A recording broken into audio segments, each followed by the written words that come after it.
নমস্কার, আমার চ্যানেলে আরও একটি বড় ব্লগে আপনাদের সবাইকে স্বাগত। দিনটি 12ই জুন অর্থাৎ জামাই ষষ্ঠীর দিনের।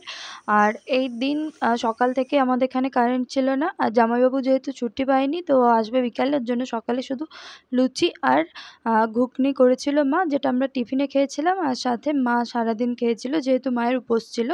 তো মা করেছিল পনির দিয়ে এই যে একটু শুকনো শুকনো ঘুগনি আর সাথে লুচি। তো এদিন দুপুরবেলা থেকে যে বললাম কিছু রান্না হয়নি, সব রাত্রে হবে। জামাইবাবু আসার সাথে সাথেই মা এই যে ফলের থালা মিষ্টির থালা সাজিয়ে ফেলেছে। আর যেহেতু ওই দিন জামাই ষষ্ঠী বিকেল পর্যন্ত ছিল, তো জামাইবাবু আসার পরেই মা সমস্ত নিয়ম সব পালন করেছে। ভালো করে হাত দেখাও, কোনটা? আচ্ছা ঠিক আছে, এইটা এইটা নেবে? আচ্ছা ঠিক আছে ঠিক আছে, ওটা পাপায়ের হয়ে যাক, হয়ে গেলে তারপরে তুমি নেবে। এই যে দিদি এবার লুচি আর ঘুগনির প্লেটে সাজিয়ে দিল। আর ঘুগনিটা যেহেতু নিরামিষ ছিল তো ওর উপর থেকে একটুখানি পেঁয়াজ দিয়ে দিয়েছে। আর বিবো যে এই মানে থালা সাজানোর পর থেকে যে লেভেলের থালা ধরে টানাটানি করছে, আমাদেরকে ওর হাত থেকে থালাগুলোকে বাঁচিয়ে বাঁচিয়ে রাখতে রাখতে আমাদের টাইম কেটে গেল। কি ঠান্ডা রে। আর দিদি এই নিয়ে চলে গেছে লুচি ফল, আমি এই বোতল নিয়ে যাচ্ছি। আর মাই প্রদীপ জ্বালিয়েছে দেখে বিবো ভাবছে যে ওর বাবাকে হয়তো পুজো করা হবে। আর সেটা বলছে ও সবাইকে, বলছে পাপাইকে পুজো করা হবে।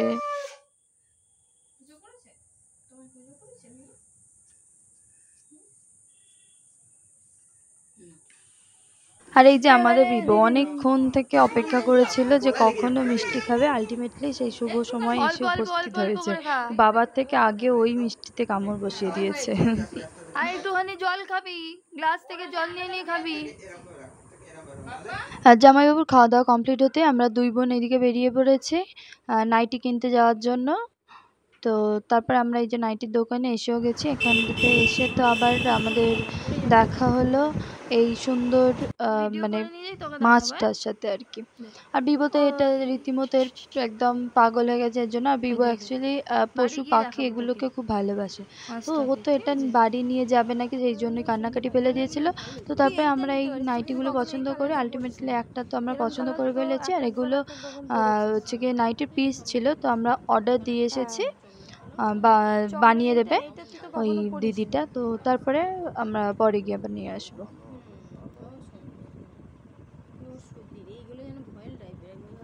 দোকান থেকে ফিরেই মা বললো যে পেঁয়াজ রসুনটা কেটে রাখতে, কারণ বাবা এসে মাংসটা বসাবে, বাকি রান্না তো মা করে রেখেছে।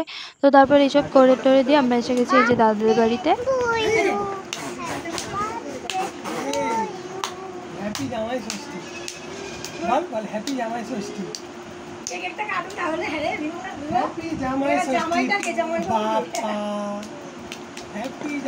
দাদা এনেছিল এই কেকটা জামাইবাবুর জন্য, জামাই ষষ্ঠীর লেখা স্পেশাল কেক। আর বাকি পেস্ট্রিগুলো আমরা সবাই মিলে খেয়েছি, আমাদের সবার জন্য ছিল। আর অন্য বছর যখন বড় মা সুস্থ ছিল তখন তো জামাই ষষ্ঠী করতো।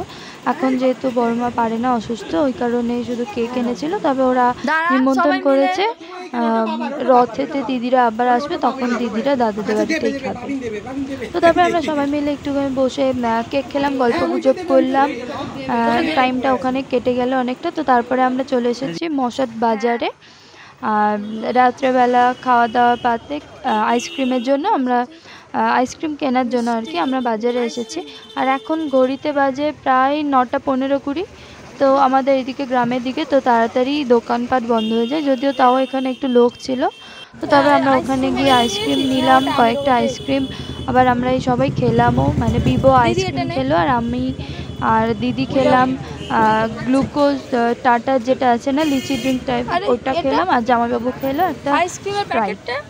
তো এইসব খেয়ে তারপরে আমরা সবাই মিলে আবার মানে আমরা চারজনে মিলে, মানে আমি, দিদি, জামাইবাবু আর চারজন মিলে গল্প। একদম গরম গরম মাংস বাবা বানিয়েছে সবে মাত্র। আর হচ্ছে চিংড়ি মাছের ওই মালাইকারি টাইপের ছোটো চিংড়ির ডাল, হচ্ছে চাটনি, আর ওইদিকে মাছের কালিয়া।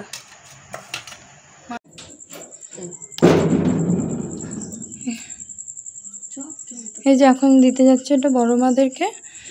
ওর মধ্যে আছে মাংস আর চিংড়ির মালাইকারি আর কি। বড়মাদের দিয়ে আসি, যাই। অন্ধকার বাইরে, প্রায় 10টার মতো বাজে। আর এই যে জামাইবাবুর থালা রেডি হয়ে গেছে। আর জামাইবাবু বেশি ভাজাভুজি খেতে পছন্দ করে না, ওই কারণে শুধুই পটল ভাজা করেছে, বেশি ভাজা দেয়নি।